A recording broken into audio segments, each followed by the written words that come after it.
Breaking news చూస్తున్నాం. HCU భూములపై క్యాంపస్లో విద్యార్థుల ఆందోళన నిర్విరామంగా కొనసాగుతోంది. ఈ మేరకు ఇవాళ మొత్తం తరగతుల బహిష్కరణకు విద్యార్థి సంఘాలు పిలుపునిచ్చాయి. ప్రభుత్వం ఒత్తిడి తీసుకొచ్చేలా నిరసనలు మరింత ఉధృతం చేయాలని వారు నిర్ణయించారు.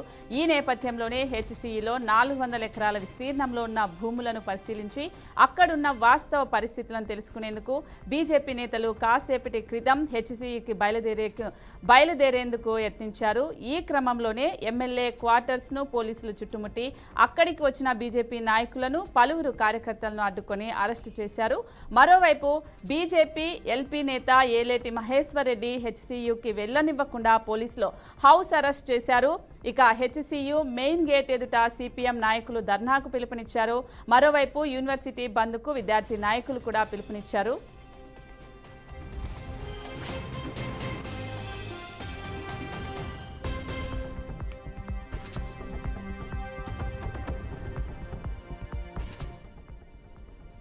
సో ఇదే అంశానికి సంబంధించి మేనేజింగ్ ఎడిటర్ చిదంబరం గారు మాట్లాడతారు. సార్, అంటే దీనికి సంబంధించి విద్యార్థులని కొనసాగుతూనే ఉన్నాయి అరెస్టులు, ఇవన్నీ కూడా హెచ్సియులో ధర్నాకు పిలుపునిచ్చారు. అయినా కూడా అరెస్టులు జరుగుతున్నాయి, ముందస్తుగా హౌస్ అరెస్ట్ కూడా చేస్తున్నారు. సో దీనికి సంబంధించి లేటెస్ట్ అప్డేట్స్ ఏంటి? ఏదైతే గత కొంతకాలంగా హెచ్సియు అంటే యూనివర్సిటీ ఆఫ్ హైదరాబాద్ కి సంబంధించిన 400 ఎకరాల భూమిని వేలం వేసి తద్వారా వచ్చే డబ్బులతో ఇక్కడ సంబంధించిన కొన్ని సంక్షేమ పథకాలు చేయాలన్నది తెలంగాణ రాష్ట్ర ప్రభుత్వం నిర్ణయంగా మనం చూస్తున్నాం. అయితే ఎప్పుడైతే హెచ్సికి సంబంధించిన 400 ఎకరాల భూముల్ని వేలం వేయాలని నిర్ణయం తీసుకున్న వెంటనే మొదటగా రెస్పాండ్ అయ్యేది మాత్రం ఖచ్చితంగా విద్యార్థులు. ఎందుకంటే ఏదైతే మనం చూస్తున్నామో ఈ ల్యాండ్ అన్నది హెచ్సి పరిధిలో ఉంది, దీన్ని మీరు అమ్మడం ద్వారా దానివల్ల వచ్చే లాభం కన్నా నష్టం ఎక్కువ అనే విధంగానే వాళ్ళు దాన్ని ప్రజెంట్ చేసే ప్రయత్నం చేస్తారు. మరొకటి, ఆ ల్యాండ్ మాది కాబట్టి, అంటే మా యూనివర్సిటీకి సంబంధించింది కాబట్టి అది మా ఆస్తిలాగా మేము భావిస్తున్నాము. దాన్ని ఎట్టి పరిస్థితుల్లోనూ ప్రభుత్వం స్వాధీనం చేసుకోవడం కానివ్వండి, దాని తర్వాత వేలం వేయడానికి కానీ ఎట్టి పరిస్థితుల్లో ఒప్పుకునేది లేదంటూ మొదటగా విద్యార్థులు దీని మీద ఒక ఆందోళన అయితే చేపట్టారు. అయితే ఈ ఆందోళన మొదలైన నేపథ్యంలో ఆ తర్వాత పరిణామాలు మనం చూసినప్పుడు ఒకటొకటిగా రాజకీయ రంగు పులుముకున్న పరిస్థితి మనం చూస్తున్నాం. అందులో ముఖ్యంగా ఏదైతే బీజేపీ కానివ్వండి, బీఆర్ఎస్ కానివ్వండి, ఈ రెండు పార్టీలు కూడా ఈ విద్యార్థులకు సంఘీభావం తెలపడంతో పాటు వాళ్ళతో కలిసి పోరాటానికి సిద్ధపడడం అన్నది కాంగ్రెస్ పార్టీకి మింగుడు పడలేదు. అయితే ఇదే సందర్భంలో ఈ వేలాన్ని ఆపాలంటూ కోర్టుకు వెళ్లిన నేపథ్యంలో కూడా కాంగ్రెస్ పార్టీ ఒక కొత్త వర్షన్ తెరపై తీసుకుని వచ్చింది. వర్షన్ ప్రకారం అసలు ఆ 400 ఎకరాల భూములు అన్నది ఎట్టి పరిస్థితుల్లో హెచ్సి పరిధిలో లేవు. దానికి అనుగుణంగా అంటే గతంలోనే అంటే ఉమ్మడి ఆంధ్రప్రదేశ్ ఉన్నప్పుడే ఆ భూములని ప్రభుత్వానికి ఇస్తూ వాళ్ళు ఆల్రెడీ ఒక నిర్ణయం తీసుకున్నారు. దానికి సంబంధించిన ఒక జీవో కూడా విడుదలైంది. ఆ జీవో విడుదలైన నేపథ్యంలో అప్పటి సబ్ రిజిస్ట్రార్ దాని మీద సంతకం పెట్టి ఆ భూముల్ని ప్రభుత్వ ఆధీనంలో తీసుకొచ్చారు. దానికి అనుగుణంగా అంటే దానికి ప్రతిగా దాదాపుగా అదే 402 ఎకరాల స్థలాన్ని ఇప్పటికే రాష్ట్ర ప్రభుత్వము హెచ్సికి అందజేసింది. అందులో ఆల్రెడీ అంటే హెచ్సి పరిధిలో ఆ 422 ఎకరాలు ఉన్నాయి తప్ప ఈ 400 ఎకరాలు లేదు అన్నది మొదటగా చెప్తున్నది కాంగ్రెస్ పార్టీ కానివ్వండి. అది ఈ సందర్భంలో బీజేపీ ఎట్టి పరిస్థితుల్లోనూ దీన్ని ఉపయోగించుకోవాలనే ఒక ఆలోచనలో ఉన్న నేపథ్యంలోనే ముఖ్యంగా అక్కడ 2 విషయాలు మనం గమనించాలి. మొదటిది ఏది హెచ్సి వస్తుందో హెచ్సి పరిధిలో ఉన్న మెంబర్ ఆఫ్ పార్లమెంట్ కొండా విశ్వేశ్వరరెడ్డి అంటే ఆయన బీజేపీ పార్టీ చెందిన వ్యక్తి. అంతేకాకుండా గతంలో కూడా మనం చూసాము ఎందుకు హెచ్సికి సంబంధించి ఆయన మాట్లాడలేదు అని అడుగుతున్న నేపథ్యంలోనే ఇప్పుడు బీజేపీ యూనివర్సిటీ బంద్కు పిలుపునివ్వడంతో పాటు ముట్టడికి కూడా బయలుదేరిన నేపథ్యంలోనే యూనివర్సిటీ బంద్కి సంఘీభావం తెలిపే నేపథ్యంలోనే బీజేపీ ముందుకు వెళ్లాలన్న కార్యాచరణ పెట్టిన నేపథ్యంలో బీజేపీకి సంబంధించిన అందరు నాయకులను అరెస్ట్ చేయడము, ముఖ్యంగా ఎవరైతే ఎల్పీ ఉన్నారో ఆయనకు సంబంధించి ఆయన్ని అరెస్ట్ చేయడం, ఏలేటి మహేశ్వర్ రెడ్డిని అరెస్ట్ చేయడము చేసి అతన్ని ఇప్పుడు ప్రస్తుతానికి హౌస్ అరెస్ట్ లో ఉంచారు. హౌస్ అరెస్ట్ లో ఉంచి కేవలం ఇవంతా ఆపే ప్రయత్నంలో భాగంగానే ఎలాంటి శాంతి భద్రతల సమస్య తెలెత్తకూడదు అంటే ఖచ్చితంగా హౌస్ అరెస్ట్ చేయాల్సిన అవసరం ఉంది అని చెప్పేసి ఒక నోటీస్ అందజేసి ఏలేటి మహేశ్వర్ రెడ్డిని ఇప్పటికే హౌస్ అరెస్ట్ చేశారు. దీనికి తోడు ఎవరైతే సంఘీభావంగా వచ్చిన బీజేపీ కార్యకర్తలు కానివ్వండి, అయితే ఏబీవీపీకి సంబంధించిన విద్యార్థి నాయకులు, విద్యార్థులు సంఘ నేతలను కూడా అదుపులోకి తీసుకున్నారు. సో తద్వారా శాంతి భద్రతల సమస్య తలెత్తకుండా ఉండేందుకు ఒక ప్రయత్నం అయితే పోలీసులు చేస్తున్నారని మనం చెప్పాలి.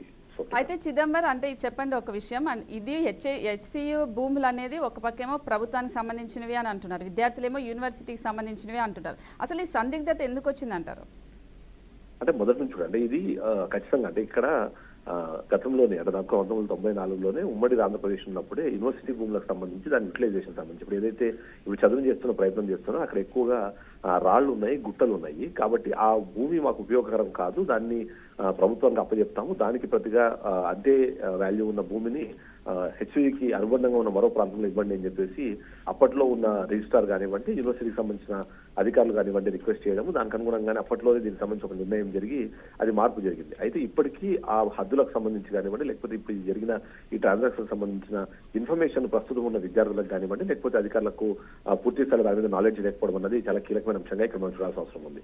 అందులో భాగంగానే ఎప్పుడైతే భూముల వేలం అన్నారు, భూముల వేలానికి సంబంధించి మరొక వర్షం కూడా తెరపైకి వచ్చింది. ఆ వర్షం ఏంటంటే గతంలో బీఆర్ఎస్ అధికారంలో ఉన్నప్పుడు ఈ 400 ఎకరాలని కూడా టీఎస్ఐఏసీకి అంటే అప్పుడున్న టీఎస్ఐసీకి ఇప్పుడు టీజేఏసీకి అప్పటికే దారదత్తం చేసింది. తద్వారా దాన్ని ఒక సెజ్కి ఇవ్వాలి అని ఒక నిర్ణయం కూడా తీసుకుంది. బట్ అప్పట్లో కొన్ని కారణాల వల్ల ఆగిపోయింది అన్నది కూడా వీళ్ళు చెప్తారు. కొత్తగా మేము తీసుకున్న నిర్ణయం కాదు, గతంలో ఉన్న నిర్ణయాన్ని మేము ఇప్పుడు ఇంప్లిమెంట్ చేసే ప్రయత్నం చేస్తున్నాము అన్నది కాంగ్రెస్ పార్టీ చేస్తున్న మరొక వాదన. అది ఈ సందర్భంలో మీరు అడిగినట్టుగా ఏదైతే విద్యార్థులు కానివ్వండి, అధికారులు కానివ్వండి, ఆ 400 ఎకరాల స్థలం అన్నది యూనివర్సిటీ అవునో కాదు చెప్పాల్సిన బాధ్యత 100% రాష్ట్ర ప్రభుత్వానికి ఉంటుంది. బట్ అదే సందర్భంలో బీజేపీ మరొక వర్షం కూడా తెరపైకి తీసుకొచ్చింది. అదేంటంటే అది అటవీ శాఖ పరిధిలో ఉన్న భూములు, వాటి మీద రాష్ట్ర ప్రభుత్వానికి ఇది లేదు. మోర్ ఓవర్ ఏంటంటే అది సెంట్రల్ యూనివర్సిటీ కాబట్టి అది కేంద్ర ప్రభుత్వ ఆధీనంలో ఉన్న యూనివర్సిటీ అండర్లోనే ఉన్నాయి అనేది కూడా ఆ బీజేపీకి సంబంధించిన ఎంపీ కేంద్ర మంత్రి బండి సంజయ్ కూడా దానిలో ఒక తీసుకొచ్చారు. సో ఇన్ని కన్ఫ్యూజన్స్ మధ్యలోనే అది అసలు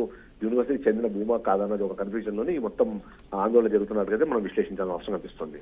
అంటే చిదంబరం మనం టీవీ స్క్రీన్ లో కూడా చూస్తున్నాం, మనకి లెఫ్ట్ సైడ్ లో ఎక్కువగా పోలీసులు కూడా మోహరించినట్లుగా అనిపిస్తుంది.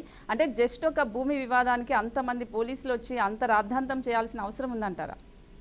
అంటే మొదటి నుంచి కూడా ఏవైతే సెంట్రల్ యూనివర్సిటీస్ ఉంటాయి, సెంట్రల్ యూనివర్సిటీస్ లో జరిగే విద్యార్థి సంఘాలకు సంబంధించి కానివ్వండి, విద్యార్థి ఆందోళనలో దేశవ్యాప్తంగా ఒక ఫోకస్ అయితే క్రియేట్ చేస్తాయి. అది మనం ఎప్పుడు చూస్తున్నాం మనము. అందుకనే హెచ్సీలో జరిగే చిన్న ఆందోళన అయినా సరే దేశవ్యాప్తంగా కనిపించే అవకాశం ఉంటుంది. అంతేకాకుండా ముఖ్యంగా ఇప్పుడు దీన్ని బీజేపీ ఎప్పుడైతే దీన్ని తెరపైకి వచ్చిందో, బీజేపీ తెరపైకి వచ్చిన తర్వాత దాన్ని రాష్ట్ర వ్యాప్తంగా కాకుండా దేశవ్యాప్తంగా ఒక ఇష్యూ లాగా తీసుకెళ్లే ప్రయత్నం చేసే అవకాశం ఉంది అనేది రాష్ట్ర ప్రభుత్వం, అందులో ముఖ్యంగా కాంగ్రెస్ పార్టీకి సంబంధించిన నాయకులు అనుకుంటున్న ఒక విషయం. అందుకనే ఎట్టి పరిస్థితుల్లోనూ దీన్ని అంటే ఏదైతే ఈ యూనివర్సిటీ ముట్టడి కార్యక్రమాలు కానివ్వండి, లేకపోతే ఈ బంధులు కానీ ఒకవేళ సక్సెస్ అయినాయి అంటే దేశవ్యాప్తంగా దాని మీద చర్చ జరుగుతుంది. కాబట్టి ఆ చర్చ జరగకుండా ఉండాలంటే ముందస్తుగా ఈ నిర్ణయాలు తీసుకోవాల్సిన అవసరం రాష్ట్ర ప్రభుత్వానికి కనిపిస్తుంది.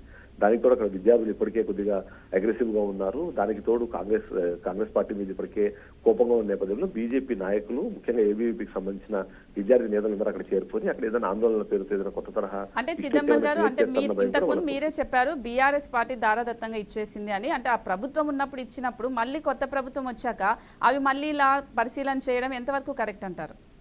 అంటే ఇంత గతంలోనే ఇవి అంటే ఫ్యాక్టరీలను అక్కడికి నెలకొల్పాలనే ఉద్దేశంతో నిర్ణయం తీసుకుని బీఆర్ఎస్ పార్టీ దానికి సంబంధించిన కార్యాచరణ మొదలు పెట్టింది. అందులో భాగంగానే టీఎస్ఐఏసీకి అవి ఇచ్చింది. కాబట్టి ఇప్పుడు మేము కొత్తగా తీసుకుంటున్న నిర్ణయం కాదు, కేవలం దాన్ని ఇంప్లిమెంట్ చేసే క్రమంలోనే అక్కడ మనం చూస్తే ఆ స్థలాన్ని ఆ ప్రాంతాన్ని మొత్తాన్ని గమనిస్తే అక్కడ పిచ్చి మొక్కలు ఇవన్నీ ఆల్రెడీ ఇప్పటికే ఉన్నాయి. సో వాటిని చదును చేసి తద్వారా అది ఉపయోగకరంగా తీసుకురావడానికి ప్రయత్నంలో భాగంగా మాత్రమే ఈ చదును చేస్తున్నామన్నది కాంగ్రెస్ పార్టీ చెప్తుంది.